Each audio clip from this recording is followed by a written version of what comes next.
গ্রেফতারের পরও জামিনে পার পেয়ে যাচ্ছে অধিকাংশ জঙ্গি। আইনজীবীরা মামলার দুর্বলতাকে দুষলেও পুলিশ বলছে সংশোধন করতে হবে আইন। শিক্ষা প্রতিষ্ঠানে সুস্থ রাজনৈতিক চর্চার অভাবে বিপথে যাচ্ছে তরুণরা, অভিমত সাবেক ছাত্রনেতাদের। বাজারমুখী শিক্ষা থেকে বেরিয়ে আসার তাগিদ শিক্ষাবিদদের। রাজধানীর মহাখালীর তালতলায় ঝিলে পড়ে নিখোঁজ সানজিদার মৃতদেহ ১৯ ঘণ্টা পর উদ্ধার। কান্নায় ভেঙে পড়েছে পরিবার।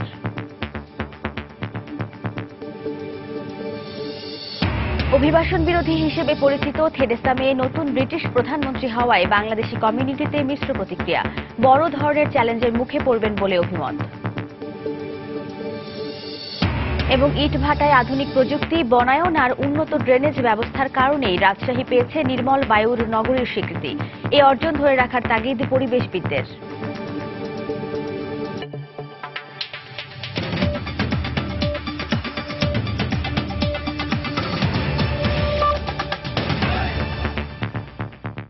সময় সংবাদের সঙ্গে আছি আমি ওয়াহিদা স্বপ্না।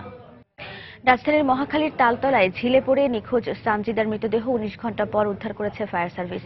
সকালে দ্বিতীয় দিনের মতো অভিযান শুরুর ২ ঘণ্টার মধ্যেই মৃতদেহটি উদ্ধার করা হয়। এই মুহূর্তে সেখানে আছেন রিপোর্টার মুজাহিদ শুভ। আমরা সরাসরি চলে যাচ্ছি তার কাছে। শুভ, স্বপ্না, আপনি আমার পেছনে যে দেখতে পাচ্ছেন, গতকালকে মহাখালীতে যেই শিশুটি ডুবে গিয়েছিল তাকে কিন্তু অনেক খোঁজাখুঁজির পরে কিন্তু ফায়ার সার্ভিসের ডুবুরি ইউনিট কিন্তু আজকে এখন থেকে 10 মিনিট আগে কিন্তু উদ্ধার করেছে। এবং তারা আমাদেরকে যেটি জানিয়েছে যে সে হচ্ছে শিশুটি মূলত মৃত অবস্থায় তাকে উদ্ধার করা হয়, আর সে ভাসমান অবস্থায় খুব একটি মাঝামাঝি জায়গায় ছিল আর কি, পানির ভেতরের। আর আমরা এখন আপনাকে যেটি বলছি যে আমরা ছবি আসলে দেখেন, আমরা এখন হচ্ছে ফায়ার সার্ভিসের উপসহকারী পরিচালক আনোয়ার হোসেন তিনি এখানে আছেন। তার সাথে আমরা কথা বলছি যে তিনি কিভাবে এই উদ্ধার অভিযানটি গতকালকে থেকে পরিচালনা করেছেন এবং কিভাবে তাকে উদ্ধার করেছেন। ধন্যবাদ। আমাদের ডুবুরি টিম, আমাদের উপপরিচালক ঢাকা বিভাগ ঢাকা এবং উপসহকারী পরিচালক আব্দুল হালিম ওনাদের নেতৃত্বে গত রাত 1টা পর্যন্ত আমাদের ডুবুরিরা সার্চিং করেছেন। তো এখানে আমাদের আজকে আমরা 8:30 আমরা সার্চিং আবার শুরু করেছি। 7:30 প্রস্তুতি নিয়ে আমরা 8:30 কার্যক্রম শুরু করেছি। যেখানে ঠিক বাচ্চাটা পড়ে গেছে সেখান থেকে আমরা এটা শুরু করেছি, এই জন্য যে এই সময়ে বাচ্চাটা 10, 12, 15 কেজি ওজনের একটা বাচ্চা একদম চলে যেতে পারে না, এমন একটা ধারণার প্রেক্ষিতে আমরা ওখান থেকে শুরু করেছি। তো যেখানে এসে ভাসমান ময়লাগুলো যেখানে জমাট বাঁধছে, ঠিক তারই 50 হাত ভিতরে আমরা তাকে পেয়েছি। বাচ্চাটাকে আমাদের ডুবুরি হুমায়ুন, সে পানিতে ছিল, তাকে সহায়তা করেছে ডুবুরি জাহিদ এবং ডুবুরি জহিদ এবং ডুবুরি মাসুদ।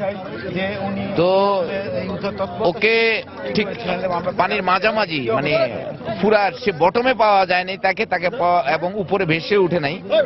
অর্থাৎ এটা অ্যাকচুয়ালি ওই ভয়েন্সির কারণেই এভাবে ছিল বাচ্চাটা। তো বাচ্চাটাকে আমরা এভাবে রিকভারি করেছি আর কি। আপনাকে ধন্যবাদ। যেমনটি শুনছিলেন যে সকাল 8:15 থেকে কিন্তু আমরা দেখেছি কিন্তু এই উদ্ধার অভিযান তারা নতুন করে শুরু করেছেন। কালকে 1টা পর্যন্ত কিন্তু এই অভিযান অব্যাহত ছিল। কালকে বহুক্ষণের চেষ্টায় আজকে সকালবেলা যেটি জানিয়েছেন যে তারা ফায়ার সার্ভিসের এই ইউনিট কিন্তু 300 ফুট এলাকা পর্যন্ত কিন্তু খোঁজাখুঁজি করেছেন এবং 10 জন ডুবুরি ফায়ার সার্ভিসের ডুবুরি দলের 10 জন সদস্য কিন্তু তারা অংশ নিয়েছিলেন। তবে আজকে যেই সময় তাকে উদ্ধার করা হয় সেই সময় কিন্তু 4 জন ডুবুরি দলের সদস্য তারা কিন্তু ওই সময় তারা পানির নিচে ছিলেন। এবং সামনের যে জায়গাটি আপনি দেখতে পাচ্ছেন যে সামনের যে একটু পাশে যে জায়গাটি আছে, যে এই জায়গায় ময়লার স্তূপ থাকার কারণে কিন্তু যেই জায়গাতে শিশুটি ডুবে গিয়েছিল সেখান থেকে এই ময়লার স্তূপের কারণে কিন্তু এইদিকে আর অন্য কোনো দিকে কিন্তু শিশুটি কিন্তু সরে যেতে পারেনি। তো তারা চেষ্টা করেছিলেন এবং আমরা তার পিতার সাথে কথা বলেছি। গতকালকে থেকে তাদের একটা অপেক্ষা ছিল জীবিত বা মৃত অবস্থায় যে কোনোভাবে তাকে যেন পাওয়া যায়। তিনি এখন তার শিশুকে মৃত অবস্থায় হলে খুঁজে পেয়েছেন। তো এই ছিল বিশাল একটি উদ্ধার অভিযানের সফল একটি উদ্ধার অভিযান তারা শেষ করেছেন বলে আমাদেরকে জানিয়েছেন। তো এই ছিল স্বপ্না মহাখালী থেকে সবশেষ খবর। দর্শক, রাজধানীর মহাখালীর তালতলায় ঝিলে পড়ে নিখোঁজ সানজিদার মৃতদেহ ১৯ ঘণ্টা পর উদ্ধার করেছে ফায়ার সার্ভিস। আজ সকালে দ্বিতীয় দফায় যখন অভিযান শুরু করে তার 2 ঘণ্টার মধ্যেই লাশটি উদ্ধার করা হয়। এই বিষয়ে ঘটনাস্থল থেকে আমাদের জানাচ্ছিলেন সহকর্মী মুজাহিদ শুভ। চলে যাচ্ছি পরের প্রসঙ্গে। আইনশৃঙ্খলা রক্ষা বাহিনীর অভিযানে গ্রেফতার হলেও নির্দিষ্ট সময় পর জামিনে বের হয়ে আসছে অধিকাংশ জঙ্গি। জামিন নিয়ে তাদের বেশিরভাগই থাকছে পলাতক, কেউ কেউ নতুন করে গ্রেফতার হচ্ছে একই অপরাধে। রাষ্ট্রপক্ষের আইনজীবীরা বলছেন, ত্রুটিপূর্ণ অভিযোগপত্র, মামলার এজাহারে নাম না থাকা ও সময় মতো সাক্ষী না আসা সহ বিভিন্ন কারণে জামিন পায় জঙ্গিরা। তবে এই অভিযোগ অস্বীকার করে পুলিশ বলছে, জঙ্গিবাদের ক্ষেত্রে প্রয়োজনে আইন সংশোধন করে বিচার শেষ না হওয়া পর্যন্ত তাদের জামিন রহিত করা উচিত। আর ফৌজদারি আইনজীবীরা বলছেন, জঙ্গিদের জামিন পাওয়ার পেছনে প্রসিকিউশনের আইনজীবী এবং পুলিশ উভয়েরই দায় রয়েছে। বিস্তারিত জানাচ্ছেন খান মোহাম্মদ রুমেল। ব্লগার আসিফ মহিউদ্দিন হত্যা চেষ্টায় জড়িত অভিযোগে 2012 সালে আনসারুল্লাহ বাংলা টিমের সদস্য সাদ আল নাহিয়ান, কামাল হোসেন সর্দার, কাউসার হোসেন ও কামাল উদ্দিনকে গ্রেফতার করে আইনশৃঙ্খলা রক্ষা বাহিনী। আসিফ মহিউদ্দিন হত্যা চেষ্টায় জড়িত থাকার কথা স্বীকার করে আদালতে জবানবন্দিও দেয় তারা, কিন্তু পরের বছরই বের হয়ে যায় জামিনে। 2015 সালে ব্লগার নীলাদ্রি হত্যার সঙ্গে জড়িত অভিযোগে আবারও গ্রেফতার হয় নাহিয়ান সহ 3 জন, কিন্তু কামাল উদ্দিনের আর কোনো খোঁজ পাওয়া যায়নি। আইনশৃঙ্খলা রক্ষা বাহিনীর হিসেব মতে চলতি বছরের জুন মাস পর্যন্ত দেশের বিভিন্ন আদালত থেকে জামিন পেয়েছে 500-র বেশি জঙ্গি সদস্য। এর মধ্যে 2013 সালে রাজধানীর গোপীবাগে কথিত পীরের বাসায় ঢুকে 6 জনকে হত্যার অভিযোগে গ্রেফতার 3 জেএমবি সদস্য জামিন পায় 26 এপ্রিল ও 14 জুন। 2014 সালে গ্রেফতার 2 জঙ্গি সদস্য সামিউন ও ইয়াহিয়া জামিন পায় 16 জানুয়ারি। হামজা ব্রিগেডের 3 সদস্য জামিন পায় 7 মে, 7 জুন ও 20 জুন। 4 মে কারাগার থেকে বেরিয়ে যায় জেএমবি সদস্য আবু হাফিজ। হিজবুত তাহরিরের 3 জন জামিন পায় 20 এপ্রিল। পাবনার হুজি সদস্য আব্দুল আল মামুন জামিনে বের হয়ে যায় 13 এপ্রিল। একই দলের আরেক সদস্য আবুল কালাম মুক্তি পায় 20 এপ্রিল। বিভিন্ন কারণে তারা জামিন পেয়েছে, সেটা হলো যে মামলার দুর্বলতা ছিল, এজাহারের দুর্বলতা ছিল, চাষিদের দুর্বলতা ছিল। পুলিশ কিন্তু একটা রোল প্লে করে, একটা পার্ট প্লে করে, রোল প্লে করে, আর একটা পার্ট প্লে করে জুডিশিয়ারি। কিন্তু এখন কোনো মামলায় কোনো জঙ্গি মামলার জামিন হয় না। আমি মনে করি যে এই জঙ্গিদের বেলায় আইন সংশোধন করা উচিত, বিচার শেষ না হওয়া পর্যন্ত তাদের জামিন দেওয়ার সুযোগ থাকা উচিত নয়। তবে ফৌজদারি আইনজীবীরা বলছেন, তদন্ত সংস্থা ও প্রসিকিউশনের মধ্যে সমন্বয়হীনতা, কোনো কোনো ক্ষেত্রে রাষ্ট্রপক্ষের আইনজীবীদের যথাযথ তৎপরতা না থাকায় জঙ্গি কিংবা উগ্রবাদীদের জামিন পাওয়ার প্রধান কারণ। ভুয়া জামিননামা দিয়েও বের হয়ে গেছে, কেউ না কেউ তো এই কাজটা করেছে যারা কোর্টের সাথে সংশ্লিষ্ট।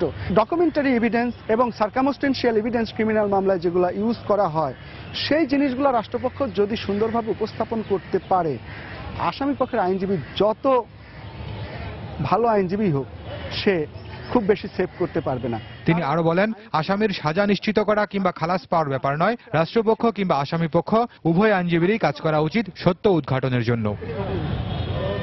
খান মোহাম্মদ রুমেল, সময় সংবাদ, ঢাকা। বাঙালি জাতীয়তাবাদ বিকাশের সব আন্দোলন সহ মুক্তিযুদ্ধে নেতৃত্ব দিয়েছে এদেশের তরুণরা, কিন্তু গেল 2 দশক ধরে শিক্ষা প্রতিষ্ঠানগুলোতে সুস্থ ধারার রাজনৈতিক চর্চার অভাবে তরুণরা হয়েছে মূলধারার রাজনীতি বিমুখ।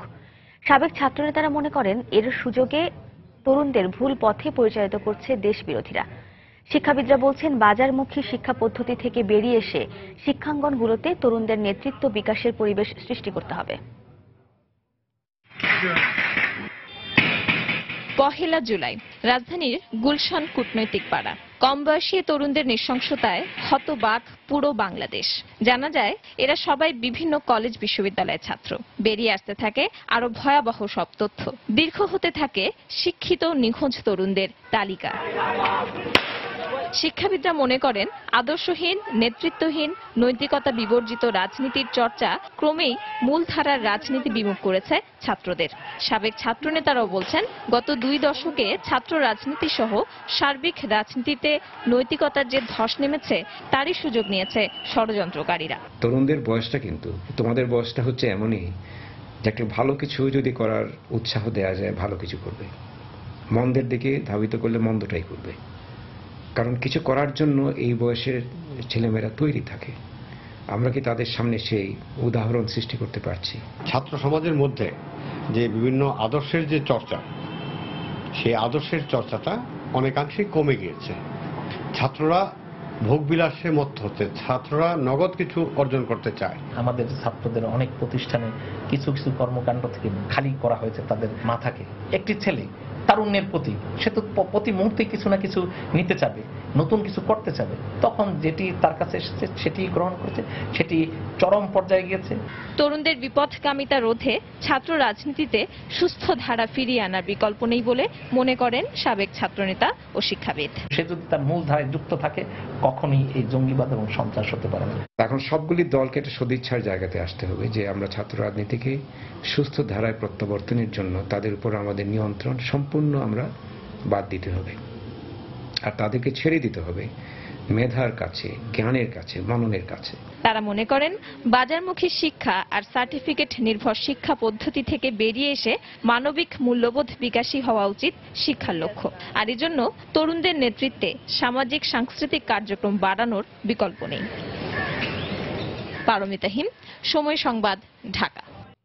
প্রধানমন্ত্রী শেখ হাসিনা বলেছেন, জঙ্গিরা আবারও হামলার পরিকল্পনা করছে। তাই তাদের প্রতিহত করতে আইনশৃঙ্খলা রক্ষা বাহিনীর পাশাপাশি সবাইকে সতর্ক থাকতে হবে।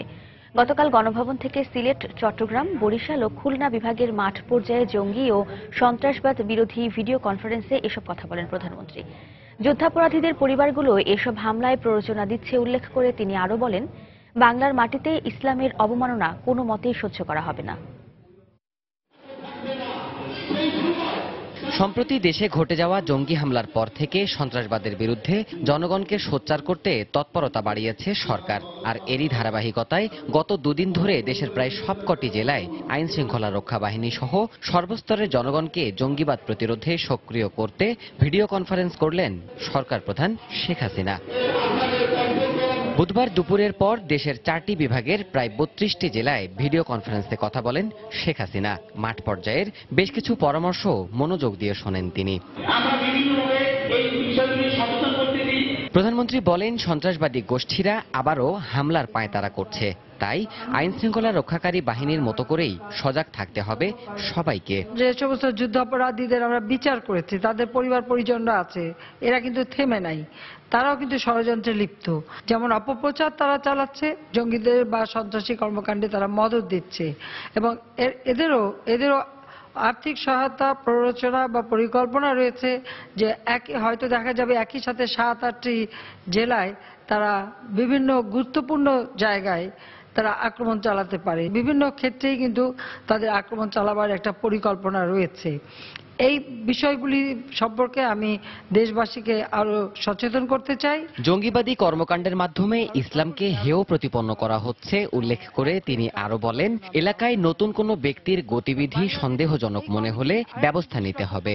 নিজ নিজ এলাকায় কোনো অবাঞ্ছিত লোকের আনাগোনা বা নতুন কোনো মুখ দেখা গেলে তারা কে, কোথায়, কিভাবে আছে, হঠাৎ কেউ মেলা অনেক টাকা দিয়ে বাড়িটারি ভাড়া নিয়ে বসে থাকলো, কি তাদের উদ্দেশ্য, এই বিষয়গুলিও কিন্তু দেখতে হবে।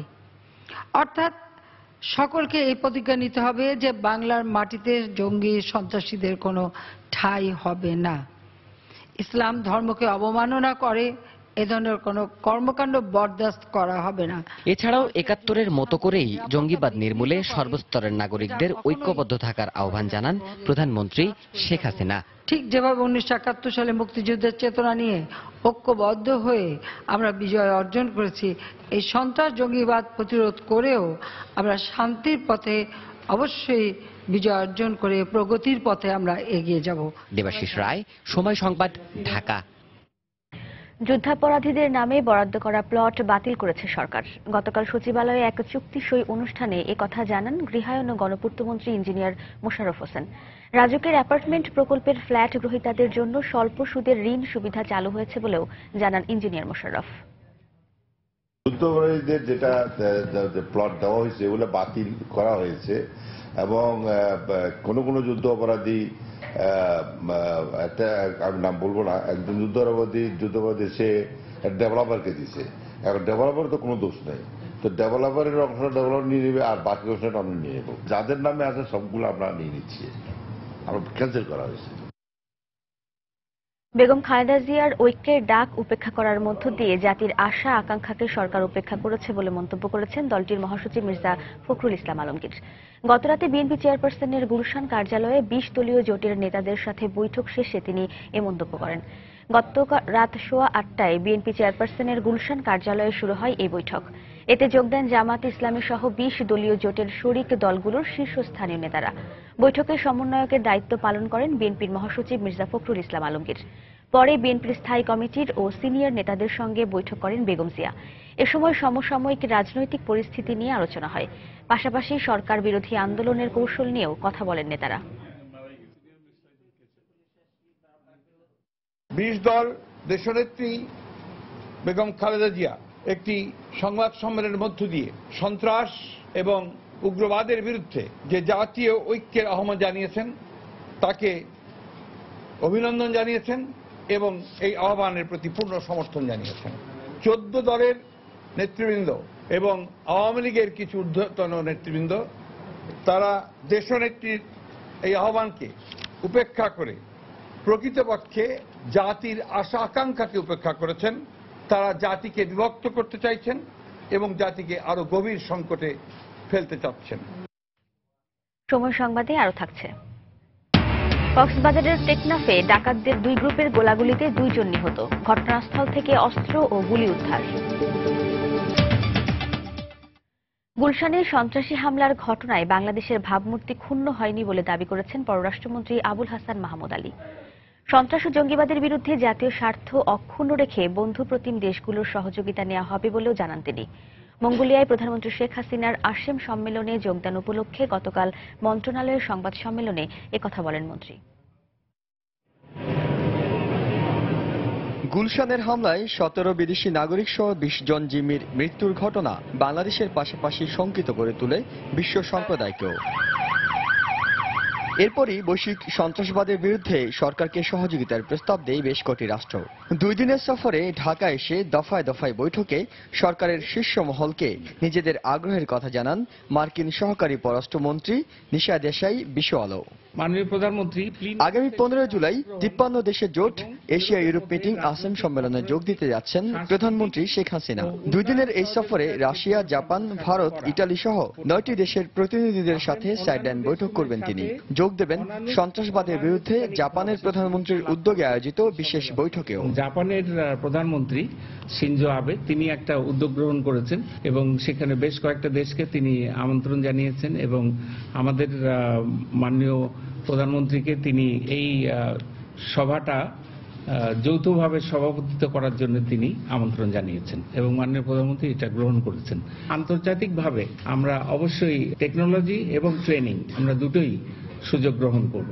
প্রশ্ন ছিল, এই ঘটনায় বাংলাদেশের ভাবমূর্তি সংকট হলে বিদেশি মিশনগুলোকে সক্রিয় করে পরিস্থিতি সামাল দেওয়ার চেষ্টা করা হচ্ছে কিনা।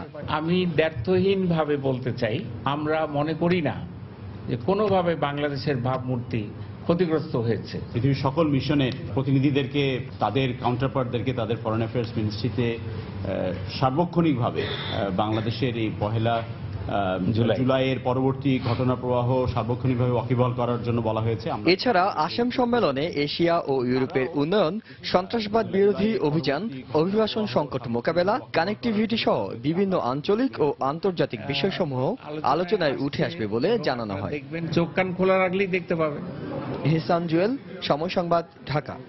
সরকারিভাবে এরই মধ্যে 5 লাখ মেট্রিক টন ধান সংগ্রহ করা হয়েছে বলে জানিয়েছেন খাদ্যমন্ত্রী অ্যাডভোকেট কামরুল ইসলাম। চলতি মাসের মধ্যেই ধান সংগ্রহ 7 লাখ মেট্রিক টন ছাড়িয়ে যাবে। গতকাল সকালে রাজধানীতে নিরাপদ খাদ্যে ভেজাল ও দূষণ প্রতিরোধে সামাজিক আন্দোলন শীর্ষক এক কর্মশালায় বক্তব্য রাখেন মন্ত্রী। মধ্যস্বত্বভোগীদের দৌরাত্ম্য কমাতে চেকের মাধ্যমে এবার কৃষকদের মূল্য পরিশোধ করা হয়েছে। দেশের সাম্প্রতিক পরিস্থিতি নিয়ে খাদ্যমন্ত্রী বলেন, বর্তমান সরকারের উন্নয়নে ঈর্ষান্বিত হয়ে অগ্রগতিকে বাধাগ্রস্ত করতেই নানামুখী ষড়যন্ত্র চলছে। বাংলাদেশ নিরাপদ খাদ্য কর্তৃপক্ষ ও ঢাকা বিভাগীয় কমিশনার কার্যালয়ে আয়োজিত এই কর্মশালায় পৌর মেয়র, ব্যবসায়ী ও স্থানীয় প্রশাসনের প্রায় 2.5 শতাধিক কর্মকর্তারা উপস্থিত ছিলেন। বক্তব্যে সন্তানদের ব্যাপারে সজাগ থাকতে অভিভাবকদের প্রতি আহ্বান জানান খাদ্যমন্ত্রী।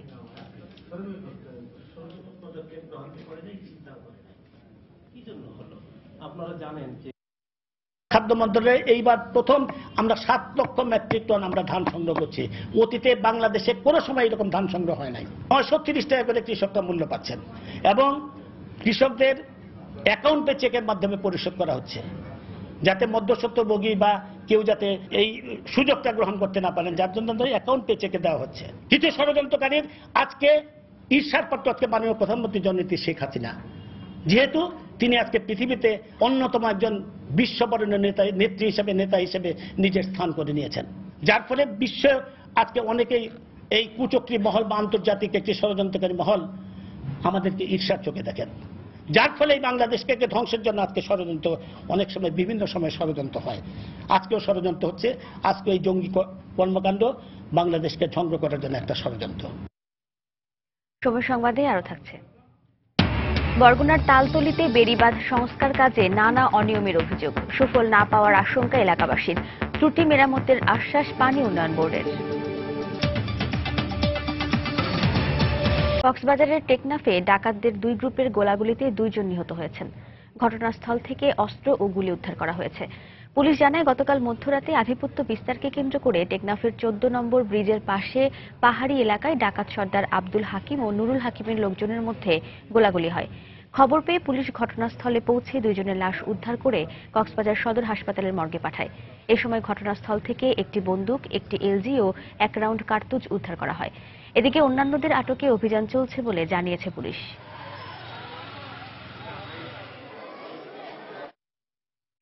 সাড়ে 5 বছরেও সংস্কার হয়নি সিলেট সরকারি কলেজের ছাত্রাবাস। 2010 সালে রাজনৈতিক সহিংসতায় ছাত্রাবাসটি পুড়িয়ে দেওয়া হয়। তারপর সংস্কারের অভাবে এখন পুরোপুরি পরিত্যক্ত ঐতিহ্যবাহী এই কলেজ ছাত্রাবাসটি। হোস্টেল না থাকায় বিপাকে পড়েছে গরিব ও মেধাবী শিক্ষার্থীরা। শিক্ষার্থীদের অভিযোগ, কর্তৃপক্ষের অবহেলার কারণে এটি চালু হয়নি। নৌশাদ আহমেদ চৌধুরীর ক্যামেরায় বিস্তারিত জানাচ্ছেন আব্দুল আহাদ।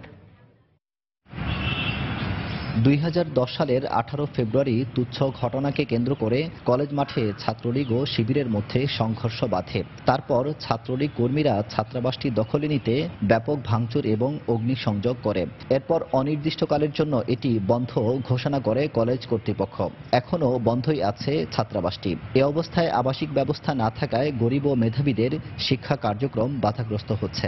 অনেকে আর্থিক অবস্থা সূচক ভালো না, তারা থাকতে পারে না মেসে, তার বাড়ি থেকে আসে পড়তে হয়।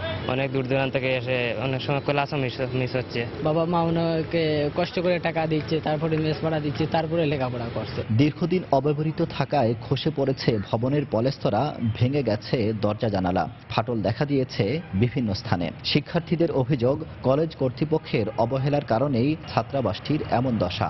এগুলো অনেক আগে ধ্বংস হয়ে গেছে, কর্তৃপক্ষের দিকে কোনো সজাগ দৃষ্টি নেই। যেখানে হোস্টেল নামে আছে কিন্তু কোনো সংস্কার নেই। কর্তৃপক্ষ যদি চাইতো ওইটা সংরক্ষণ করতে পারতো, ওটা উন্নয়ন করতে পারতো।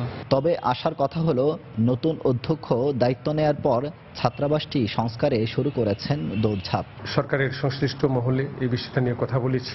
প্রতিষ্ঠানটাকে আবার পূর্বাবস্থায় ফিরে নেওয়ার চেষ্টা চলছে এবং সদস্য সরকারও এই ব্যাপারে আশ্বাস দিয়েছে। 1964 সালে প্রতিষ্ঠার পর থেকে চালু ছিল ছাত্রাবাসটি। 175 আসনের এই ছাত্রাবাসে মেধার ভিত্তিতে প্রায় 300 শিক্ষার্থী থাকার সুযোগ পেত। আব্দুল আহাদ, সময় সংবাদ, সিলেট। কোস্টাল শিপিং চুক্তির আওতায় বাংলাদেশ ও ভারতের মধ্যে সরাসরি নৌপথে পণ্য পরিবহন শুরু হলেও চুক্তি অনুযায়ী 40% ট্যারিফ ছাড় পাচ্ছেন না জাহাজ মালিকরা। বাংলাদেশের সমুদ্র বন্দরগুলোর জন্য কোস্টাল ট্যারিফ নামে আলাদা কোনো ট্যারিফ না থাকায় এই জটিলতা সৃষ্টি হয়েছে। এছাড়া 2 দেশের অর্থ ও নৌপরিবহন মন্ত্রণালয়ের মধ্যে সমন্বয়হীনতার কারণে চুক্তি অনুযায়ী সুবিধা মিলছে না। এ অবস্থায় খুব শিগগিরই এসব সমস্যার সমাধান না হলে বিপুল পরিমাণ ভর্তুকি দিয়ে এ রুটে জাহাজ চালানো যাবে না বলে মনে করছেন সংশ্লিষ্টরা। আরও থাকছে হাজরা শিউলির রিপোর্টে। দুদেশের মধ্যে নৌবাণিজ্য বৃদ্ধির লক্ষ্যে ভারতের প্রধানমন্ত্রী নরেন্দ্র মোদীর বাংলাদেশ সফরের সময় কোস্টাল শিপিং চুক্তি স্বাক্ষর করে দুদেশ। গত 23 মার্চ এই চুক্তির আওতায় প্রথম চট্টগ্রাম সমুদ্রবন্দর থেকে একটি জাহাজ 176 টিউএস খালি কন্টেনার নিয়ে ভারতের কৃষ্ণপত্তম বন্দরের উদ্দেশ্যে ছেড়ে যায়। এছাড়া বাংলাদেশের পৃথক কোস্টাল ট্যারিফ না থাকায় চুক্তি অনুসারে ট্যারিফ ছাড় না মেলায় খরচ বেশি পড়ছে বলে জানান সংশ্লিষ্টরা। এটা পোর্টে কিন্তু অনেকগুলো অথরিটি কনসার্ন থাকে। আমরা যেটা দেখতে পেলাম যে ইমিগ্রেশন অথরিটি থেকে বলা হলো যে যেহেতু আমরা হোম মিনিস্ট্রির আন্ডারে, আমাদের কাছে ধরুন কোনো সার্কুলার আসেনি যে কোস্টাল শিপিং এর আন্ডারে আমাদের কি ফ্যাসিলিটিস দিব। কাস্টমস থেকে, এনবিআর বা ফিনান্স মিনিস্ট্রি থেকে যে কোনো সার্কুলার দেওয়া হয়নি। চিটাগং পোর্টে আমাদের ইন্টারন্যাশনাল ট্যারিফ দিতে হয়েছে। আমাদের দেশে কোস্টাল ট্যারিফ বা ডোমেস্টিক ট্যারিফ বলে কিছু নাই। আপাতত যে ভর্তুকি দিয়ে চালাচ্ছে সেটা বেশি দিন আমরা চলতে পারবো না। জাহাজ মালিকরা জানান, ট্যারিফ ছাড় ও ট্যাক্স ফ্রি জ্বালানি তেল নেওয়ার সুবিধা না পেলে কোস্টাল শিপিং চুক্তির কোনো সুফল আসবে না। একটা বড় জাহাজ $200 তাদের 1 টন জ্বালানি সংগ্রহ করতে পারছে, সেখানে আমাদেরকে প্রায় $872 আমাদেরকে খরচ করতে হচ্ছে। বাইরের যে বড় জাহাজ তাদের সাথে কম্পিট করে আমাদের কখনোই পারা সম্ভব না। নৌ পরিবহন মন্ত্রী জানান, বিদ্যমান সমস্যা সমাধানে দুই দেশের একটি যৌথ কমিটি করা হয়েছে। তবে ট্যারিফ ছাড়ের বিষয়ে অর্থ মন্ত্রণালয়ের সহযোগিতা চেয়েছেন তিনি। এগুলোকে ফাইন্ড আউট করার জন্য আমরা অলরেডি একটা কমিটি করে দিয়েছি দুই দেশের। তারা সেটা করলে পরে আমরা এই যে সমস্যাগুলো আছে এগুলোকে আমরা সমাধান করতে পারবো। সেই ক্ষেত্রে ট্যারিফের বিষয়টা অর্থ মন্ত্রণালয়ের বিষয়। আমরা আশা করছি অর্থ মন্ত্রণালয় ব্যাপারটাকে তাদের আমলে নিয়ে তারা এটা একটা আমাদেরকে সহযোগিতা করবে। সংশ্লিষ্টদের মতে কোস্টাল শিপিং চুক্তি পুরোপুরি কার্যকর হলে চট্টগ্রাম বন্দরের পরিবর্তে পানগাঁ থেকে ভারতের বিভিন্ন বন্দরে সরাসরি পণ্য পরিবহন বেশি লাভজনক হবে। এজন্য পানগাঁ আইসিটির ট্যারিফ কমানোর দাবি ব্যবসায়ীদের। হাজির শিউলি, সময় সংবাদ, ঢাকা। বেড়িবাঁধ সংস্কার কাজে নানা অনিয়মের অভিযোগ উঠেছে বরগুনার তালতলীতে। বাঁধের অনেক জায়গায় উঁচু স্থান থেকে কেটে নিচু করা হচ্ছে, আর সে মাটি কাটা হচ্ছে বাঁধের খুব কাছ থেকেই। এতে কোটি কোটি টাকা ব্যয়ে বাঁধ সংস্কার কাজ তেমন কোনো কাজে আসবে না বলে মনে করেন এলাকাবাসী। অবশ্য পানি উন্নয়ন বোর্ড বলছে আবারও মাটি ফেলা হবে বাঁধে। এম এ আজিমের পাঠানো তথ্য ও এস এম সিফাতের তোলা ছবি নিয়ে ডেস্ক রিপোর্ট। বছর বছর বন্যা ও নদীর উত্তাল ঢেউ মারাত্মকভাবে বরগুনার পায়রা নদী পাড়ের এ বাঁধটিকে ক্ষতিগ্রস্ত করছে। এতে নদীতে স্বাভাবিক জোয়ার থেকে একটু বেশি পানি হলেই বাঁধ উপচে নদী পাড়ের গ্রামগুলো প্লাবিত হয়। এ অবস্থায় উঁচু ও ক্ষতিগ্রস্ত স্থানগুলো মেরামতের কাজ করছে পানি উন্নয়ন বোর্ড। কিন্তু বাঁধ উঁচু করার পরিবর্তে পুরাতন বাঁধ থেকে উল্টো 1 থেকে 1.5 ফুট মাটি কেটে নেওয়া হয়েছে। অপরদিকে ক্ষতিগ্রস্ত স্থানগুলোতে যে মাটি ফেলা হচ্ছে তা কাটা হচ্ছে বাঁধের পাশ থেকেই। এতে বাঁধের পাশে তৈরি হচ্ছে বড় বড় গর্ত। অন্তত আরো 1 ফুট উঁচু ছিল, তার থেকে তো এখন ডাব্বি গেছে আরো। সেটার সময় অবদাতে পানি গড়ি আর কি সেট নামছে, আমাকে বাসা বাড়ি হেকাল তো বন্যা মানে লইয়েই গেল। এর চাইতে চাইরে তুষো দেওয়া লাগবে এ রাস্তায়। পানি উন্নয়ন বোর্ড বলছে কেটে ফেলা বেড়িবাঁধের ওপর আবারও মাটি ফেলা হবে এবং বাঁধের পাশে করা গর্তগুলো ভরাট করা হবে। এটা বন্ডিং করার জন্য একটা অ্যারেঞ্জমেন্টের অনুমতি আছে। তাছাড়া আমাদের ডিজাইনের উপর এর উপর ফিলিং হবে, মাটি পড়বে, এ ব্যাপারে আমরা নিশ্চিত আর কি। 2014 সালের সেপ্টেম্বর মাসে শুরু হওয়া কাজটি চলতি বছরের সেপ্টেম্বরে শেষ হওয়ার কথা। পটুয়াখালী ও বরগুনায় এমন 7টি বেড়িবাঁধ সংস্কারের জন্য 239 কোটি টাকা অর্থ সহায়তা করেছে বিশ্বব্যাংক। সময় সংবাদ, বরগুনা। মানবদেহের জন্য ক্ষতিকর বাতাসে ভাসমান কণা দ্রুত কমিয়ে আনার ক্ষেত্রে বিশ্বের সবচেয়ে এগিয়ে রাজশাহী নগরী। জাতিসংঘের বিশ্ব স্বাস্থ্য সংস্থা হুয়ের উপাত্তের ভিত্তিতে সম্প্রতি যুক্তরাজ্যের দ্য গার্ডিয়ান পত্রিকায় প্রকাশিত এক প্রতিবেদনে এ তথ্য প্রকাশিত হয়েছে। তবে রাজশাহী সিটি কর্পোরেশনের দায়িত্বপ্রাপ্ত মেয়র বলছেন, এই অর্জন ধরে রাখতে যে পরিমাণ অর্থের বরাদ্দ প্রয়োজন তা মিলছে না। হাবিবুর রহমান পাপ্পুর তোলা ছবিতে বিস্তারিত জানাচ্ছেন সাইফুর রহমান রকি। আম ও রেশমের নগরী হিসেবে পরিচিত রাজশাহী এবার নির্মল বায়ুর দিক থেকে সারা বিশ্বের শহরগুলোর মধ্যে সবার উপরে ঠাঁই করে নিয়েছে পদ্মা তীরবর্তী এই নগরী। সম্প্রতি বিশ্ব স্বাস্থ্য সংস্থার হুর উপাত্তের ভিত্তিতে ব্রিটিশ প্রভাবশালী পত্রিকা দ্য গার্ডিয়ান জানিয়েছে, বিশ্বের যে 10টি শহরে গত 2 বছরে বাতাসে ভাসমান ক্ষুদ্র ধূলিকণা কমেছে, এর মধ্যে রাজশাহীতে এই হার সবচেয়ে বেশি। 2014 সালে এখানে 2.5 মাইক্রোমিটার আকারের প্রতি ঘনমিটার বাতাসে ধূলিকণা ছিল 70 মাইক্রোগ্রাম। 2016 সালে এটি নেমে এসেছে মাত্র 3-7 মাইক্রোগ্রামে। পরিবেশবিদরা বলছেন, আধুনিক প্রযুক্তির ইটভাটা স্থাপন, পতিত জায়গায় বনায়ন সহ বেশ কিছু কার্যকর পদক্ষেপের কারণে এটি সম্ভব হয়েছে। এতে গর্বিত নগরবাসী। ইটভাটার চিমনিগুলোর হাইট বাড়ানো হয়েছে, ক্লিনেজের টেকনোলজিটা চেঞ্জ করা হয়েছে। ইন্ডাস্ট্রি যেগুলোতে ডাস্ট কালেক্টর ছিল না সেগুলোতে ডাস্ট কালেক্টর স্থাপন করা হয়েছে। তাছাড়া রাস্তার পাশে প্রচুর গাছ লাগানো হয়েছে এবং আশেপাশে প্রতি জায়গাতে প্রচুর বনায়ন করা হয়েছে। দূষণমুক্ত নগরী হিসাবে আমাদের রাজশাহী মহানগর গোটা পৃথিবীর মধ্যে প্রথম হয়েছে। এই জন্য আমি রাজশাহীর মানুষ হিসাবে খুবই গর্বিত। সেদিন একজন আসছিল গল্প করছে যে রাজশাহীতে বায়ু দূষণের মানে দূষণমুক্ত, সেজন্য বলছে রাজশাহীতে আমরা বাস করবো এসে। সিটি কর্পোরেশনের প্রধান প্রকৌশলীর মতে, রাত্রিকালীন বর্জ্য অপসারণ ও উন্নত ড্রেনেজ ব্যবস্থা সহ নানা উদ্যোগ নেয় এ সাফল্য এসেছে। পদ্মা নদী ঘেরে যে ওয়াকওয়ে তৈরি করা, কয়েকটি জায়গায় বিনোদনী স্পট তৈরি করা এবং রাত্রিবেলাতে সমস্ত ঝাঁটা এবং বর্জ্য কালেকশনটা হয়ে থাকে, যার কারণে বায়ু দূষণটা কমে আসছে। তবে প্রয়োজনীয় অর্থ বরাদ্দ না পেলে আগামীতে এই অর্জন ধরে রাখা সম্ভব হবে না বলে মনে করেন দায়িত্বপ্রাপ্ত মেয়র। প্রচুর অর্থের দরকার, আমাদের অর্থ নাই, অতএব এখন আর কোনো পরিকল্পনা করছি না।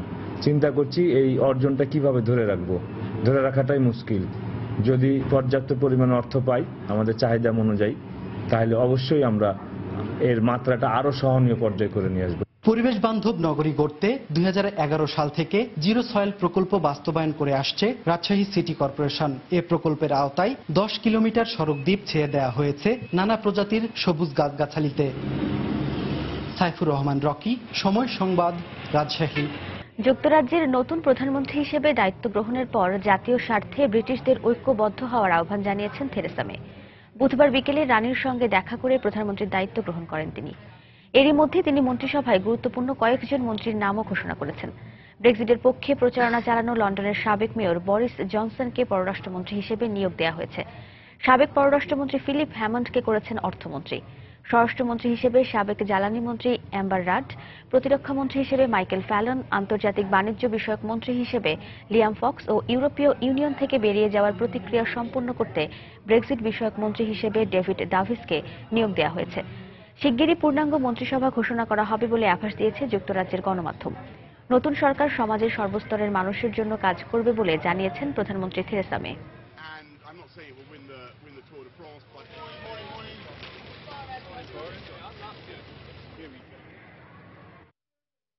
অভিবাসন বিরোধী হিসেবে পরিচিত থেরেসা মে নতুন ব্রিটিশ প্রধানমন্ত্রী হওয়ায় বাংলাদেশি কমিউনিটিতে মিশ্র প্রতিক্রিয়া দেখা দিয়েছে। দায়িত্ব গ্রহণের পরপরই তিনি ব্রেক্সিট ইস্যু সহ বড় ধরনের চ্যালেঞ্জের মুখোমুখি হবেন বলেও মনে করছেন ব্রিটেনের বাংলাদেশ কমিউনিটির বিশিষ্টজনরা। আমাদের লন্ডন প্রতিনিধি শোয়েব কবিরের পাঠানো রিপোর্ট। 59 বছর বয়সী থেরেসা মে রানী দ্বিতীয় এলিজাবেথের কাছ থেকে নতুন সরকার গঠনের আমন্ত্রণ পেয়ে বুধবার বাকিংহাম প্যালেসে যান। দায়িত্ব পাওয়ার পর 10 নং ডাউনিং স্ট্রিটের বাইরে প্রধানমন্ত্রী হিসেবে প্রথম ভাষণে বলেন, মুষ্টিমেয় মানুষের নয়, পুরো ব্রিটেনবাসীর প্রধানমন্ত্রী হতে চান তিনি। তবে ক্ষমতা গ্রহণের পরপরেই বেশ কিছু চ্যালেঞ্জের সম্মুখীন হতে যাচ্ছেন কট্টর অভিবাসন বিরোধী থেরেসা মে। তবে এর মধ্যে ব্রেক্সিট ইস্যুটি সবচেয়ে বড় চ্যালেঞ্জ তার জন্য। ইউরোপের সাথে কি সম্পর্ক হবে, কিভাবে ব্রেক্সিট হয়ে ব্রিটেন তার স্বার্থ রক্ষা করে ইউরোপের সাথে থাকবে, এটা biggest challenge. Economic challenge, border control, immigration challenge, টেরোরিজমের চ্যালেঞ্জ। এইগুলা কিভাবে হবে, ফ্রি মুভমেন্ট কিভাবে হবে। জার্মানি চাচ্ছে যে ফ্রি মুভমেন্ট না হলে নো ফ্রি ট্রেড। ব্রিটেন বলতেছে না, ব্রেক্সিটের ইমিগ্রেশনটা ছিল no free movement, so free movement দেবে না। সো এটা নিয়ে বিগেস্ট চ্যালেঞ্জ তার সামনে আছে। তবে আগের অভিজ্ঞতাকে কাজে লাগিয়ে এসব চ্যালেঞ্জ সহজে তিনি মোকাবেলা করতে পারবেন বলে মনে করছেন অনেকেই। পাশাপাশি গাড়ি ইন্ডাস্ট্রি সহ বাংলাদেশি কমিউনিটির প্রধান সমস্যাগুলো সম্পর্কে থেরেসা মে অবগত আছেন এবং এগুলি নিয়ে তার কাছ থেকে ইতিবাচক সাড়া পাওয়া যাবে বলেও আশা করছেন তারা। আমাদের কমিউনিটির যে সমস্যাগুলো রয়েছে এগুলো উনি অবগত আছেন এবং এই সমস্যাগুলো উনি দেখবেন, আমার দৃঢ় বিশ্বাস। এবং আমি মনে করি উনার লিডারশিপ আমরা কমিউনিটি বেনিফিট হব। আমাদের মানুষ, যে বাংলাদেশি মানুষ যারা বিশেষভাবে রেস্টুরেন্টের সাথে জড়িত, এই সমস্যাটা কিন্তু একটা কঠিন সমস্যা। এই জটিলতা থেকে যেন আমরা এই কমিউনিটিকে উদ্ধার করতে পারি। নতুন এই প্রধানমন্ত্রীর কাছে ব্রিটেনবাসীর প্রত্যাশা ও প্রাপ্তির হিসেব নিকেশের উপর নির্ভর করছে আগামী দিনে ক্ষমতাসীন কনজারভেটিভ দলের ভবিষ্যৎ। নাটকীয়ভাবে বুধবার ব্রিটেনের প্রধানমন্ত্রী হলেন থেরেসা মে। ব্রিটেনের ইতিহাসে তিনি দ্বিতীয় নারী প্রধানমন্ত্রী। গণভোটকে কেন্দ্র করে তৈরি হওয়া দলীয় বিভক্তি, অর্থনৈতিক সংকট, অভিবাসন নিয়ন্ত্রণ সহ ইউরোপের সাথে ব্রিটেনের সম্পর্ক পুনর্নির্ধারণের কাজটি তাকেই করতে হবে। যতটা সহজে তিনি প্রধানমন্ত্রী হলেন, দেশ পরিচালনা তার জন্য ঠিক ততটাই কঠিন হবে বলে মনে করছেন বিশেষজ্ঞরা। শোয়েব কবির, সময় সংবাদ, লন্ডন। নিউ ইয়র্ক সিটি কর্তৃপক্ষের ঘোষিত মালালা ইউসুফজাই অ্যাওয়ার্ড পেয়েছে বাংলাদেশের মেয়ে লিওনা রহমান। লেখাপড়ার পাশাপাশি বিভিন্ন মানবাধিকার সংগঠনের হয়ে স্বেচ্ছাশ্রম এবং তহবিল সংগ্রহে নেতৃত্ব প্রদানের স্বীকৃতি হিসেবেই এই সম্মানে ভূষিত হন তিনি। মঙ্গলবার নিউ ইয়র্কের সিটি হলে আয়োজিত এক আড়ম্বরপূর্ণ অনুষ্ঠানের মধ্য দিয়ে লিওনা সহ অ্যাওয়ার্ডপ্রাপ্ত ব্যক্তি ও সংগঠনকে আনুষ্ঠানিকভাবে এ সনদ তুলে দেওয়া হয়। নিউ ইয়র্ক থেকে শিহাবুদ্দিন কিসুর পাঠানো তথ্য ও ছবি নিয়ে ডেস্ক রিপোর্ট। জাতি, ধর্ম, বর্ণ নির্বিশেষে বিশ্বব্যাপী নিশ্চিত করতে হবে নারী শিশুদের শিক্ষার অধিকার। মঞ্চনাটকের মধ্য দিয়ে এসব দাবি তুলে ধরে হারমেন মিডল স্কুলের শিক্ষার্থীদের সংগঠন দি স্ট্রম স্টেপার্সের সদস্যরা। সামাজিক ও নাগরিক অধিকার আদায়ের কর্মকাণ্ডে অংশগ্রহণের স্বীকৃতি হিসেবে মালালা ইউসুফজাই অ্যাওয়ার্ড প্রদান অনুষ্ঠানে এই নাটক পরিবেশিত হয়। নিউ ইয়র্ক নগর সরকারের পক্ষ থেকে প্রথমবারের মতো আয়োজিত এই অ্যাওয়ার্ডে ভূষিত হয়েছে শিশু সংগঠন দি স্টর্ম স্টেপার্স। ব্রুকলিনে দুর্বৃত্তদের সঙ্গে সংঘর্ষের ঘটনায় ক্রসফায়ারে আহত শিক্ষার্থী টাইলনি মাজিক ও বাংলাদেশি বংশোদ্ভূত শিক্ষার্থী লিওনা রহমান মঙ্গলবার অ্যাওয়ার্ডপ্রাপ্তদের হাতে আনুষ্ঠানিকভাবে সনদ তুলে দেন জেন্ডার ইকুয়ালিটি ফান্ড এর চেয়ার ও নিউ ইয়র্ক সিটি মেয়র বিল ডি ব্লাজিওর স্ত্রী ফার্স্ট লেডি শার্লিন ম্যাকক্রে। এ সময় তরুণদের মানবিক গুণাবলী অর্জনের আহ্বান জানান তিনি। নারী অধিকার আদায়ে সরব থেকেছেন আপনারা। একজন মানুষ, একজন নারী এবং একজন মানবাধিকার কর্মী হিসেবে আপনাদের শক্তি সামর্থ্য কাজে লাগিয়েছেন। আপনাদের কর্মকাণ্ড অন্যান্যদের উৎসাহিত করেছে, যেমনটা করেছে নারী শিক্ষাকর্মী মালালা। নাগরিক অধিকার আদায়ের পক্ষে কাজের স্বীকৃতি পাওয়ায় উচ্ছ্বসিত বাংলাদেশি বংশোদ্ভূত শিক্ষার্থী লিওনা রহমান। কমিউনিটির কল্যাণে সক্রিয় ভূমিকা পালনের ইচ্ছা প্রকাশ করেন এই তরুণী। আমি অনেক প্রাউড ফিল করতেছি বিকজ আমি বাঙালি কমিউনিটির জন্য আমি অনার্ড হয়েছি। এমন আয়োজনের মধ্য দিয়ে শিক্ষা সহ সব ক্ষেত্রে নারী অধিকার আদায়ে সচেতনতা তৈরি হবে বলে আশাবাদ আয়োজকদের। শিক্ষার প্রতি অনুরাগের মাধ্যমে গোটা বিশ্বে দৃষ্টান্ত স্থাপন করেছেন মালালা ইউসুফজাই। আমরা চাই নিউ ইয়র্কের বালিকারাও এ ধরনের সামাজিক আন্দোলনের নেতৃত্বে এগিয়ে আসুক। সেলিব্রেট মালালা। কর্তৃপক্ষ জানিয়েছে পরবর্তী মালালা অ্যাওয়ার্ডের জন্য এরই মধ্যে মনোনয়ন পেয়েছেন মারজাহান আক্তার নামের আরেক বাংলাদেশি বংশোদ্ভূত শিক্ষার্থী। সময় সংবাদ, নিউ ইয়র্ক, যুক্তরাষ্ট্র। খেলার খবর। খেলোয়াড়দের ফিটনেস নিয়ে কিছুটা চিন্তিত বাংলাদেশ জাতীয় দলের নতুন কোচ টম সেন্টফিট। এমনকি অনেকেই এখনো ম্যাচ খেলার মতো ফিট নন বলেও মনে করেন এই বেলজিয়ান কোচ। তবে অনুশীলনের মাধ্যমে খুব শিগগিরই তারা প্রস্তুত হয়ে উঠবেন, এমনটাই বিশ্বাস সেন্টফিটের। এদিকে জাতীয় দলের সাবেক কোচ লোডউইক ডি ক্রুইফ আর বর্তমান কোচ সেন্টফিটের কৌশলে ভিন্নতা আছে বলে মন্তব্য করেছেন জামাল ভুঁইয়া। বঙ্গবন্ধু স্টেডিয়ামে চলছে কঠোর অনুশীলন, যেন দম ফেলার সময় নেই কারো। তারপরও স্বতঃস্ফূর্ত সেন্টফিট খেলোয়াড়দের ভুলগুলো দেখিয়ে দিলেন চোখে আঙুল দিয়ে। এবার এমনিতেই মামুনুলদের চ্যালেঞ্জটা একটু ভিন্ন।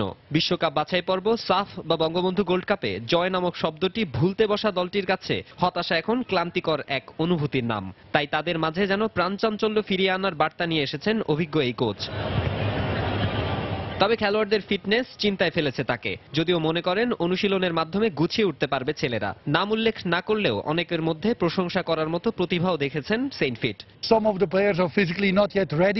সমস্যা হচ্ছে ওদের ফিটনেসে ঘাটতি আছে। ম্যাচ খেলার মতো শতভাগ ফিট নয় ওরা। তবে ভুটান ম্যাচের আগে যে 1.5 মাস সময় আছে তাতে গুছিয়ে উঠতে পারবে বলে আশা করছি।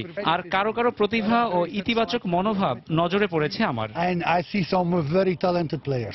এদিকে প্রাথমিক দলের 32 সদস্যের মধ্যে অসুস্থতা ও ব্যক্তিগত কারণে এদিনও ছিলেন না নবীব নেওয়াজ জীবন, মোনায়েম খান রাজু ও শাহেদুল আলম। তবে তাদের ছাড়াই কৌশলগত প্রস্তুতির পাশাপাশি দুদলে ভাগ করে ম্যাচ খেলেছেন মামুনুল, জামাল ভুঁইয়ারা। তাদের মতে ডাচ কোচ লোডউইক ডি ক্রুইফ ও বেলজিয়ান সেন্টফিটের কোচিং এর ধরনে আছে ভিন্নতা। ক্রয়েফ একটু ক্রুইফ যেমন বল দখলে রাখার বিষয়টি গুরুত্ব দিত, টম আবার গতিশীল ফুটবল খেলা পছন্দ করে, অনেকটা ইউভেন্টাসের মতো।